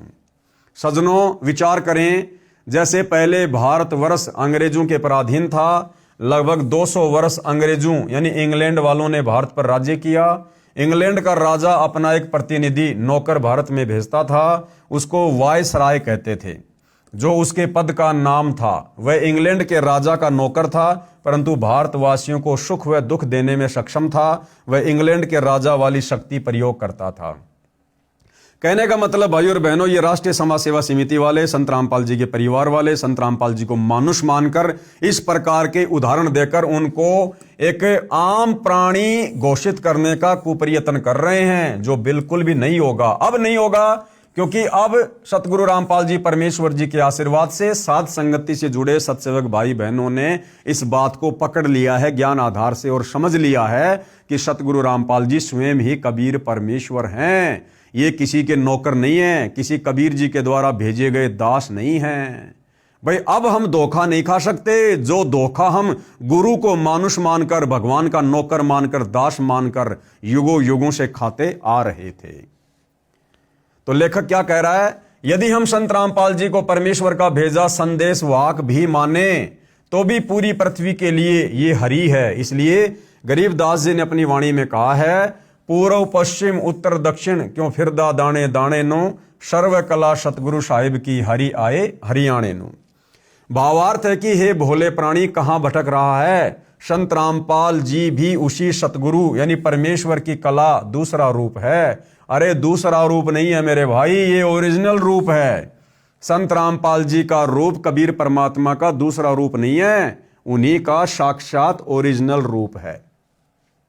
इनसे सर्व लाभ प्राप्त करें, सर्व कष्ट हरण करवाएं। विश्व के सर्व सभ्य समाज से नम्र निवेदन है कि आप अविलंब सतलोक आश्रम बरवाला जिला हिसार प्रांत हरियाणा में जाएं तथा अपना तथा अपने परिवार का कल्याण करवाएं। अब देखिए भाई और बहनों, हरि अवतार की परिभाषा। अवतार का अर्थ है ऊंचे स्थान से नीचे स्थान पर उतरना। विशेषकर यह शुभ शब्द उन उत्तम आत्माओं के लिए प्रयोग किया जाता है। अब देखो, एक होता है आत्मा, एक होता है परमात्मा। ये जो अवतार शब्द है ये किन के लिए प्रयोग किया जाता है? आत्माओं के लिए, आत्माओं के लिए। तो जो अवतार होगा वो क्या हुई? आत्मा। परमात्मा तो फिर भी नहीं हुआ। तो भाई और बहनों, ये काल चाहता कि हम संत रामपाल जी को ना पहचान कर कबीर जी का अवतार मानकर धोखा खा जाएं। संत रामपाल जी साक्षात कबीर परमात्मा हैं। ये अपना कोई अवतार कभी नहीं भेजते। जब जब इनको पृथ्वी पर आना होता है ये स्वयं ही अपना रूपांतरण करके पृथ्वी पर आते हैं। विशेषकर ये शुभ शब्द उन उत्तम आत्माओं के लिए प्रयोग किया जाता है जो धरती पर कुछ अद्भुत कार्य करते हैं, जिनको परमात्मा की ओर से भेजा हुआ मानते हैं या स्वयं परमात्मा ही का पृथ्वी पर आगमन मानते हैं। श्रीमद् भगवद गीता अध्याय 15 श्लोक 1 से 4 तथा 16 से 17 में 3 पुरुषों यानी भगवानों का ज्ञान है। एक है क्षर पुरुष जिसे ब्रह्म भी कहते हैं, जिसका ओम नाम साधना का है, जिसका प्रमाण गीता अध्याय 8 श्लोक नंबर 13 में है। दूसरा है अक्षर पुरुष जिसको परब्रह्म भी कहते हैं, जिसकी साधना का मंत्र तत् है जो सांकेतिक है, प्रमाण गीता अध्याय 17 श्लोक 23 में है। और तीसरा है उत्तम पुरुष तू अन्य, श्रेष्ठ पुरुष परमात्मा तो उपरोक्त दोनों पुरुषों क्षर पुरुष तथा अक्षर पुरुष से अन्य है। वह परम अक्षर पुरुष है जिसे गीता अध्याय 8 श्लोक 1 के उत्तर में अध्याय 8 के श्लोक 3 में कहा है कि वह परम अक्षर ब्रह्म है। इसका जाप सत है जो सांकेतिक है। इसी परमेश्वर की प्राप्ति से भगत को परम शांति तथा सनातन परम धाम प्राप्त होगा। इसका प्रमाण गीता अध्याय 18 श्लोक 62 में यह परमेश्वर परम अक्षर ब्रह्म गीता ज्ञान दाता से भिन्न है। अधिक ज्ञान प्राप्ति के लिए पढ़िए पुस्तक ज्ञान गंगा, सतलोक आश्रम बरवाड़ा से प्राप्त करें। अवतार 2 प्रकार के होते हैं जैसे ऊपर कहा गया है। अब आप जी को पता चला है कि मुख्य रूप से 3 पुरुष प्रभु हैं जिनका उल्लेख ऊपर कर दिया गया है। विस्तृत विवरण पढ़े इसी पुस्तक के पीछे सृष्टि रचना में। हमारे लिए मुख्य रूप से 2 प्रभुओं की भूमिका रहती है। क्षर पुरुष की जो गीता अध्याय 11 श्लोक 32 में अपने आप को काल कहता है। दूसरा है परम अक्षर पुरुष, परम अक्षर ब्रह्म, जिसके विषय में गीता अध्याय 8 श्लोक 3 तथा 8, 9, 10 में तथा गीता अध्याय 18 श्लोक 62, अध्याय 15 श्लोक 1 से 4 तथा 17 में कहा है।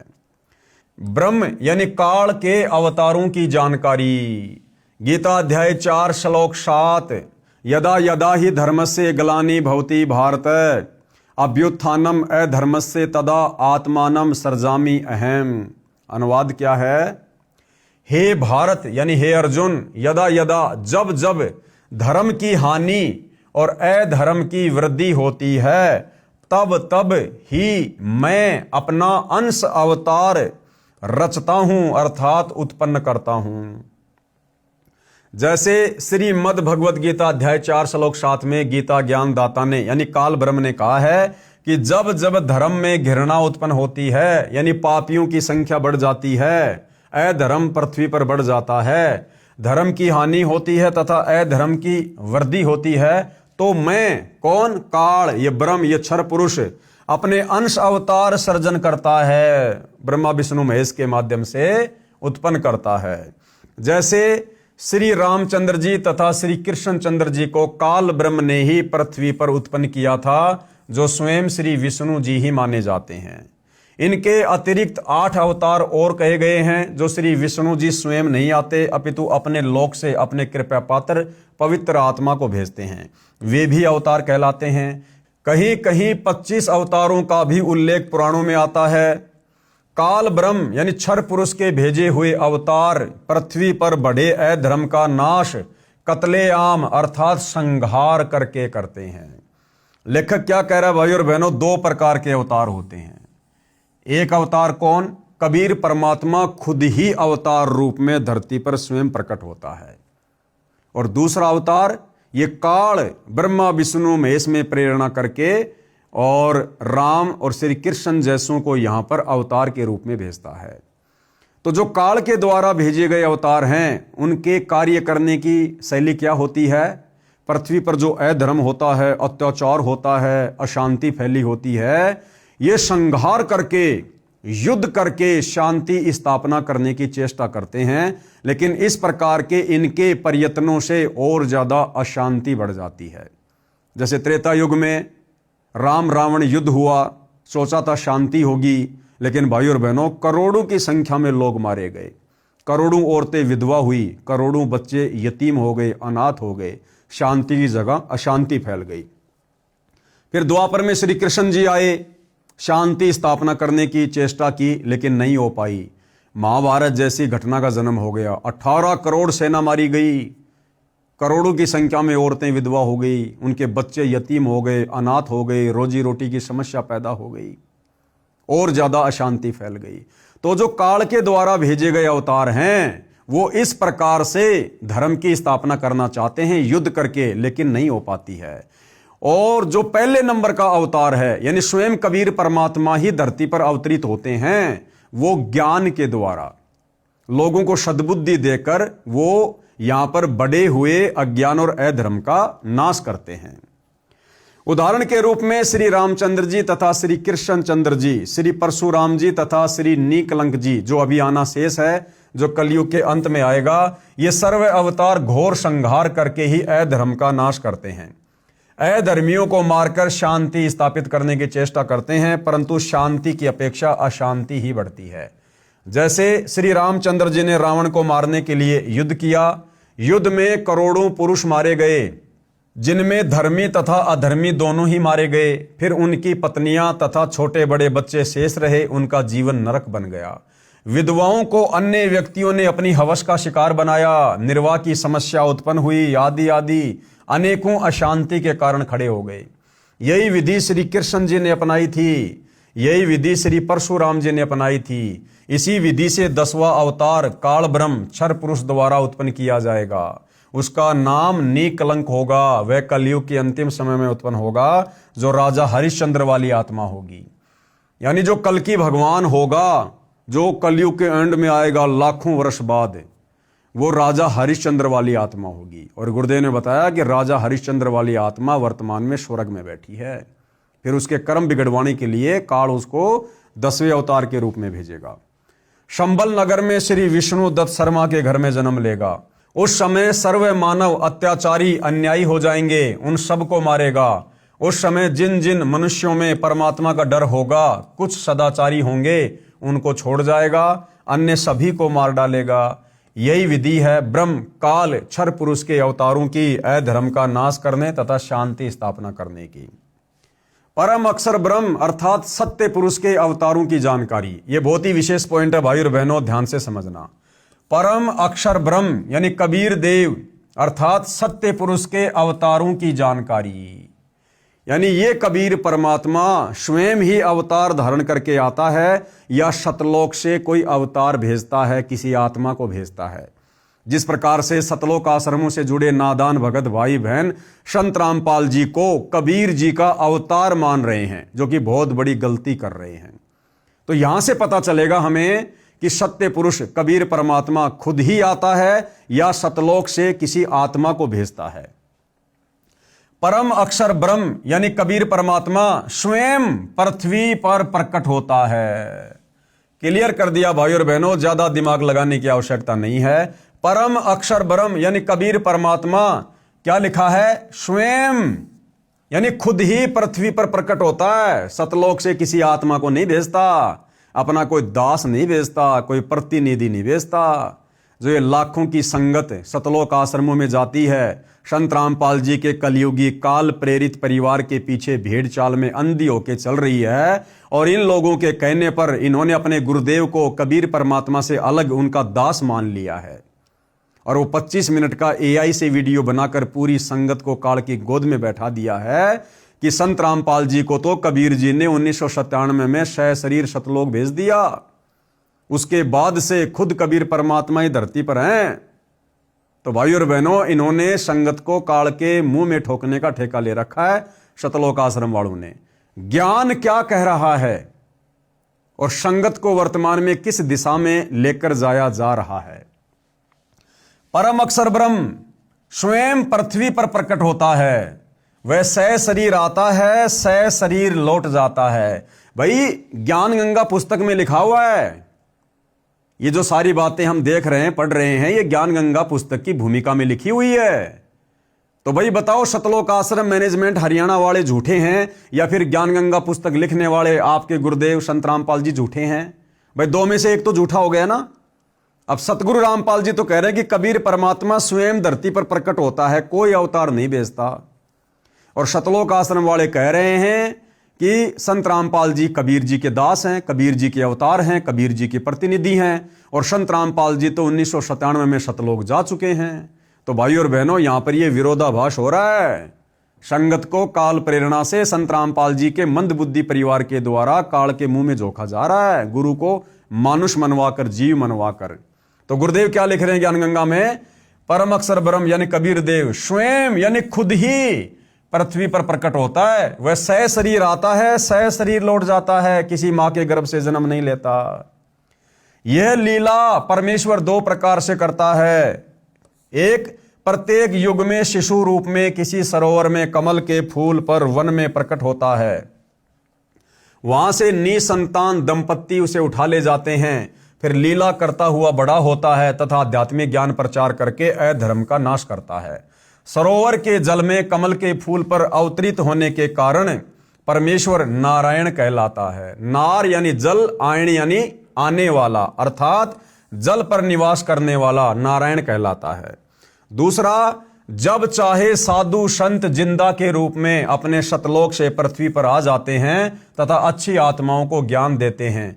फिर वे पुण्य आत्माएं भी ज्ञान प्रचार करके अधर्म का नाश करते हैं। वे भी परमेश्वर के भेजे हुए अवतार होते हैं। कलयुग में ज्येष्ठ सुधी पूर्णमासी संवत 1455 सन 1398 को कबीर परमेश्वर सतलोक से चलकर आए तथा काशी शहर के लहर तारा नामक सरोवर में कमल के फूल पर शिशु रूप में विराजमान हुए। वहां से नीरू तथा नीमा जो जुलाहा धानक दंपत्ति थे उन्हें उठा लाए। शिशु रूपधारी परमेश्वर कबीर परमेश्वर ने 25 दिन तक कुछ भी आहार नहीं किया। नीरू तथा नीमा उसी जन्म में ब्राह्मण थे, श्री शिव जी के पुजारी थे। मुसलमानों द्वारा बलपूर्वक मुसलमान बनाए जाने के कारण जुलाहे का कार्य करके निर्वाह करते थे। बच्चे की नाजुक हालत देखकर नीमा ने अपने इष्ट श्री शिव जी को याद किया। शिव जी साधु वेश में वहां आए तथा बालक रूप में विराजमान कबीर परमेश्वर को देखा। बालक रूप में कबीर साहिब जी ने कहा, हे शिव जी, इन्हें कहो एक कुंवारी गाय लाए, वह आपके आशीर्वाद से दूध देगी। ऐसा ही किया गया। कबीर परमेश्वर जी के आदेश अनुसार भगवान शिव जी ने कुंवारी गाय की कमर पर थपकी लगाई। उसी समय बछिया के थनों से दूध की धार बहने लगी। एक कोरा मिट्टी का छोटा घड़ा नीचे रखा, पात्र भर जाने पर दूध बंद हो गया। फिर प्रतिदिन पात्र थनों के नीचे करते ही बछिया के थनों से दूध निकलता। उसको परमेश्वर कबीर जी पिया करते थे। जुलाहे के घर परवरिश होने के कारण बड़े होकर परमेश्वर कबीर जी भी जुलाहे का कार्य करने लगे तथा अपनी अच्छी आत्माओं को मिले, उनको तत्व ज्ञान समझाया तथा स्वयं भी तत्व ज्ञान का प्रचार करके अधर्म का नाश किया। जिन जिन को परमेश्वर जिंदा महात्मा के रूप में मिले उनको सचखंड सतलोक में लेकर गए तथा फिर वापस छोड़ा, उनको आध्यात्मिक ज्ञान दिया तथा अपने से परिचित कराया। वे उस परमेश्वर सत्य पुरुष के अवतार थे। अब क्या होता है अवतार? कबीर परमात्मा जी नीचे आए, धर्मदास जी को मिले, उनको ज्ञान समझाया, फिर धर्मदास जी ने भी आगे ज्ञान प्रचार किया, तो धर्मदास जी फिर कबीर परमात्मा के अवतार कहलाए। इसी प्रकार भाई और बहनों, आज आप और हम जितने भी भगत भाई बहन हैं जो सतगुरु की सुसंगति कर रहे हैं, सतगुरु से उपदेश लेकर सतभक्ति कर रहे हैं और संत रामपाल जी भगवान के ज्ञान का प्रचार कर रहे हैं, आप और हम सभी इस कबीर परमात्मा के अवतार हैं। असल में वर्तमान में धरती पर संत रामपाल जी के जितने भी भगत हैं जो मर्यादा में रहकर सत भक्ति करते हैं और दूसरों को समझाने के लिए ज्ञान प्रचार कर रहे हैं, असल में वो सभी भगत भाई बहन कबीर परमात्मा के अवतार हैं। हम हैं कबीर जी के अवतार, सत्य पुरुष के अवतार, जो आज उनकी शरण में हैं, उनका ज्ञान प्रचार कर रहे हैं। तरीका चाहे ज्ञान गंगा पुस्तक बांटने का हो, चाहे इस प्रकार से वीडियो बनाने का हो, आप और हम सभी भगत भाई बहन कबीर जी के अवतार हैं।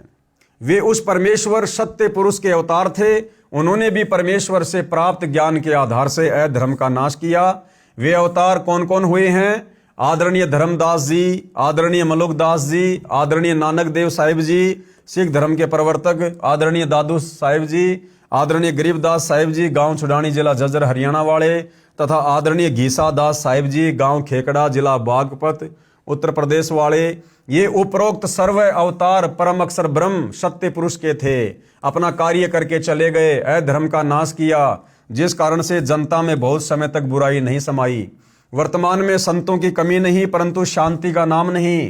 कारण यह है कि इन संतों की साधना शास्त्रों के विरुद्ध है, जिस कारण से समाज में अधर्म बढ़ता जा रहा है। इन पंथों और संतों को सैकड़ों वर्ष हो गए ज्ञान प्रचार करते हुए, परंतु अधर्म ही बढ़ता जा रहा है। आगे का क्या पॉइंट है? सत्य पुरुष का वर्तमान अवतार, यानी धरती पर वर्तमान में सत्य पुरुष का असली अवतार कौन है? अब सतलोक आश्रम वालों ने तो ज्ञान का ज्ञान कर दिया, सत्य पुरुष का अवतार संत रामपाल जी को घोषित कर दिया, जबकि भाई और बहनों ज्ञान आधार से हमें पता चलेगा संत रामपाल जी स्वयं ही हरि हैं। ये स्वयं ही सतलोक से अवतरित हुए हैं। इन्हें अपना ज्ञान प्रचार करवाने के लिए सतलोक से किसी को अवतार बनाकर भेजने की आवश्यकता नहीं पड़ती है। सत्य पुरुष का वर्तमान अवतार हरि अवतार, जो सत्य साधना तथा सत्ज्ञान का प्रचार परमेश्वर के पूर्वोक्त परमेश्वर के अवतार संत किया करते थे, जिससे आपसी प्रेम था, एक दूसरे के दुख में दुखी होते थे, असहाय व्यक्ति की मदद करते थे। वही शास्त्र विधि अनुसार साधना तथा वही आध्यात्मिक यथार्थ ज्ञान संत रामपाल जी महाराज को परमेश्वर कबीर साहिब जी ने प्रदान किया। परमेश्वर कबीर जी मार्च 1997 को फाल्गुन मास की शुक्ल प्रथमा को दिन के 10 बजे जिंदा महात्मा के रूप में सतलोक से आकर संत रामपाल जी महाराज को सतनाम तथा सार शब्द दान करने का आदेश देकर अंतर ध्यान हो गए। ये भाई और बहनों सतगुरु रामपाल जी परमेश्वर जी की ये गुप्त लीला है। इस लीला को केवल वही समझ सकता है जिस पर संत रामपाल जी की विशेष दया दृष्टि हो। जैसे आप और हम सभी साध संगति से जुड़े सत्सेवक भाई बहन, आप और हम परमेश्वर की इस 1997 वाली गुप्त लीला को समझ रहे हैं। सतलोक आश्रमों से जुड़े भाई बहन और संत रामपाल जी का परिवार नहीं समझ पा रहा है। संत रामपाल जी महाराज भी परमेश्वर यानी परम अक्षर ब्रह्म के उन अवतारों में से एक है जो आध्यात्मिक ज्ञान के द्वारा अधर्म का नाश करते हैं। बिल्कुल नहीं, संत रामपाल जी स्वयं कबीर परमात्मा है, स्वयं सतलोक से अवतरित हुए हैं। ये किसी के अवतार, किसी के दास नहीं है। अब विश्व में शांति होगी, सर्वधर्म तथा पंथों के व्यक्ति एक होकर आपस में प्रेम से रहा करेंगे। राजनेता निरअभिमानी, न्यायकारी तथा परमात्मा से डरकर कार्य करने वाले होंगे। जनता के सेवक बनकर निष्पक्ष कार्य किया करेंगे। धरती पर पुनः सतयुग जैसी स्थिति होगी। वर्तमान में धरती पर वह अवतार संत रामपाल दास जी हैं। हाँ, वर्तमान में वह अवतार संत रामपाल जी हैं, अवश्य हैं, लेकिन किसी के भेजे हुए नहीं हैं। ये स्वयं ही सतलोक से चलकर पृथ्वी पर 8 सितंबर 1951 को अवतरित हुए हैं। अब घर घर में परमेश्वर के ज्ञान की चर्चा होगी। जहां गांव व शहरों में तथा पार्कों में बैठकर ताश खेलते हैं, कोई राजनीतिक बातें करता है। जैसे कि वर्तमान में खुद ये सतलोक आश्रम वाले संत रामपाल जी को ना पहचान कर, इनके ज्ञान को ना पहचान कर, ये खुद ही वर्तमान में राजनीति में आ गए हैं। इनके आश्रमों में वर्तमान में 2026 में गुरुदेव भगवान की गैर हाजिरी में राजनेताओं की चर्चा होती है। 2019 में संत रामपाल जी के मंदबुद्धि परिवार ने संगत से कांग्रेस सरकार का समर्थन करवाया, कांग्रेस सरकार को वोट डलवाए। 2024 लोकसभा चुनाव में संत रामपाल जी के मंदबुद्धि परिवार ने बीजेपी सरकार को वोट डलवाए, बीजेपी सरकार को भगतों से समर्थन करवाया। आज ये खुद ही राजनीतिक चर्चाएं कर रहे हैं। लेकिन भाई और बहनों, परमेश्वर जी की वाणी है कि दास गरीब कह नरलोई और सतगुरु को चीने बिरला कोई। यानी कबीर परमात्मा जब जब धरती पर संत रूप में आते हैं, इनको कोई बिरला ही होते हैं जो जान पाते हैं, पहचान पाते हैं। कोई अपने पुत्रों तथा पुत्र वधुओं की अच्छे या निकम्मे होने की चर्चा करते हैं, वहां परमेश्वर की महिमा की चर्चा होगी तथा ज्ञान गंगा पुस्तक में लिखे ज्ञान पर विचार हुआ करेगा। परमात्मा की महिमा करने मात्र से भी जीव पुण्य का भागी बनता है। क्या लिखा जा रहा है भाई और बहनों? कि परमात्मा की महिमा करने मात्र से भी जीव पुण्य का भागी बनता है। अरे भाई, सतलोक आश्रम वालों, राष्ट्रीय समाज सेवा समिति वालों, संत रामपाल जी के मंदबुद्धि परिवार वालों, हम साध संगति से जुड़े हुए सत्सेवक भाई बहन जगह जगह साध संगतियां रखवाकर परमेश्वर की महिमाएं तो करते हैं, गुरुदेव भगवान को भोग लगाते हैं, उनकी महिमा तो करते हैं, महिमा के शब्द गाते हैं, ज्ञान चर्चा करते हैं। अरे तुम हमारे पुण्यों के बीच में क्यों बाधा बनकर खड़े हो भाई? क्यों हमारे ऊपर बार बार झूठे मुकदमे करवाते हो, साध संगतियां बंद करवाते हो, साध संगति वाले भाई बहनों के साथ में मारपीट करते हो, गाली गलौज करते हो, धक्का मुक्की करते हो?